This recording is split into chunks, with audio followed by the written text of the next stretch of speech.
Día 22 de julio. Primeramente lea en el libro de Isaías los capítulos 9 al 11. En ellos, Isaías presenta un marcado contraste entre las tinieblas del pecado y la luz del Mesías, entre la arrogancia de los reinos humanos y el gobierno soberano de Yahvé.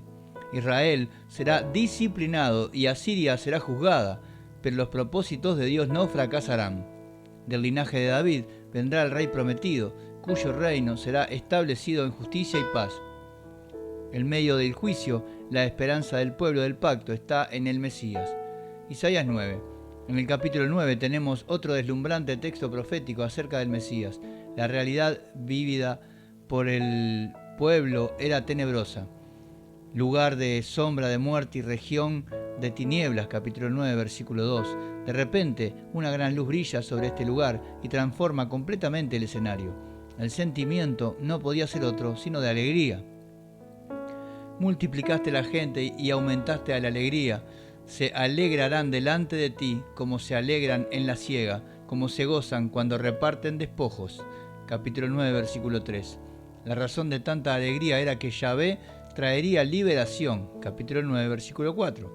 Haría cesar la guerra y traer paz. Capítulo 9, versículo 5. Porque nacería el Mesías, como dice el versículo 6. Porque un niño nos ha nacido, hijo nos es dado, y el principado sobre su hombro. Y se llamará su nombre admirable, consejero, Dios fuerte, Padre eterno, príncipe de paz. La identidad divina del Mesías se anuncia aquí, así como su reino eterno de justicia y de paz, en el capítulo 9, versículo 7. Sin embargo, mientras el pueblo permanecía en rebeldía, la ira de Yahvé continuaba sobre Israel. La expresión "ni con todo esto ha cesado su furor, sino que todavía su mano está extendida", aparece repetidamente en esta sección, mostrando la gravedad y persistencia del pecado del pueblo. La ira santa de Dios contra el pecado no podía ser ignorada. Era necesaria una verdadera reconciliación y solamente el Mesías, el príncipe de paz, podría realizarla. Cristo hizo la paz mediante la sangre de su cruz, Colosenses 1:20, y se ofreció a sí mismo por su pueblo. La gran luz ya brilló en las tinieblas. Cristo vino para salvar a los pecadores y reconciliarlos con Dios. Seamos agradecidos por tan grande salvación y vivamos fielmente delante de aquel que nos amó y se entregó por nosotros. Isaías capítulo 10 prosigue con la sentencia de Yahvé sobre Israel y después sobre Asiria. El Dios soberano había utilizado a aquella nación como instrumento de juicio sobre su pueblo. Oh Asiria, vara y báculo de mi furor, en su mano he puesto mi ira. Capítulo 10, versículo 5. Asiria era una vara en las manos de Yahvé. Sin embargo, el rey asirio no actuaba pensando en obedecer a Dios. Sus intenciones eran perversas.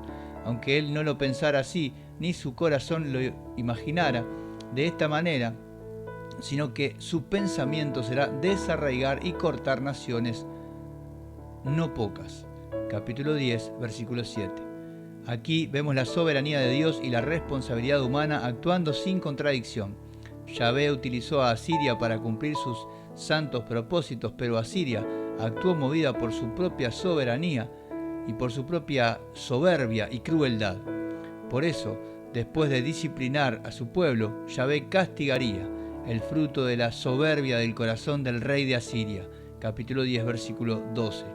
El soberano de toda la tierra es Yahvé y no las naciones. Él gobierna todas las cosas, nada escapa a su dominio. Por eso el profeta pregunta: ¿se gloriará el hacha contra el que con ella corta? ¿Se ensoberbecerá la sierra contra el que la mueve? Como si el báculo levantase al que lo levanta, como si levantase la vara al que no es leño. Capítulo 10, versículo 15. En su soberanía, Yahvé utiliza incluso los actos de los hombres impíos para cumplir sus decretos. Sin ser autor del pecado ni librar al pecador de su responsabilidad, Asiria sería juzgada. Y la luz de Israel será por fuego, y su santo por llama, que abrase y consuma en un día sus cardos y sus espinos. Capítulo 10, versículo 17. La destrucción estaba determinada, pues el Señor Jehová de los ejércitos hará consumación ya determinada en medio de la tierra. Capítulo 10, versículo 23. Nunca debemos pensar que el amor de Dios anula su justicia. Yahvé es santo en todos sus atributos y justo en todas sus obras.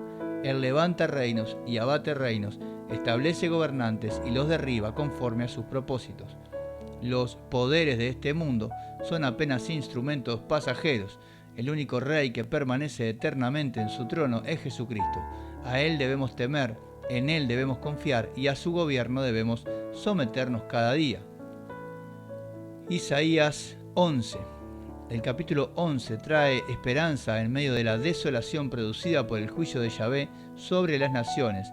Después de presentar árboles derribados y bosques abatidos, Isaías anuncia que de un tronco aparentemente cortado surgiría vida. Saldrá una vara del tronco de Isaí y un vástago retoñará de sus raíces. Capítulo 11, versículo 1. El Mesías vendría del linaje de Isaí, padre de David. La casa davídica podía parecer reducida a un tronco, pero la promesa de Dios continuaba viva. La descripción del carácter del Mesías es espléndida, y reposará sobre él el espíritu de Jehová, espíritu de sabiduría y de inteligencia, espíritu de consejo y de poder, espíritu de conocimiento y de temor de Jehová. Y le hará entender diligente en el temor de Jehová. No juzgará según la vista de sus ojos, ni arguirá por lo que oigan sus oídos, sino que juzgará con justicia a los pobres y arguirá con equidad por los mansos de la tierra, y herirá la tierra con la vara de su boca, y con el espíritu de sus labios matará al impío. Capítulo 11, versículos 2 al 4. Este rey no juzgará por apariencias ni será engañado por las palabras humanas. Su reino estará fundamentado en perfecta justicia, y será la justicia cinto de sus lomos y la fidelidad ceñidor de su cintura. Capítulo 11, versículo 5. Su reino traerá una paz que el mundo caído jamás podría producir. Isaías describe esta realidad mediante imágenes extraordinarias de reconciliación y seguridad. El niño de pecho podrá jugar junto a la cueva de la serpiente sin sufrir daño. Capítulo 11, versículo 8. Y el profeta concluye: no harán mal ni dañarán en todo mi santo monte, porque la tierra será llena del conocimiento de Jehová, como las aguas cubren el mar. Capítulo 11, versículo 9.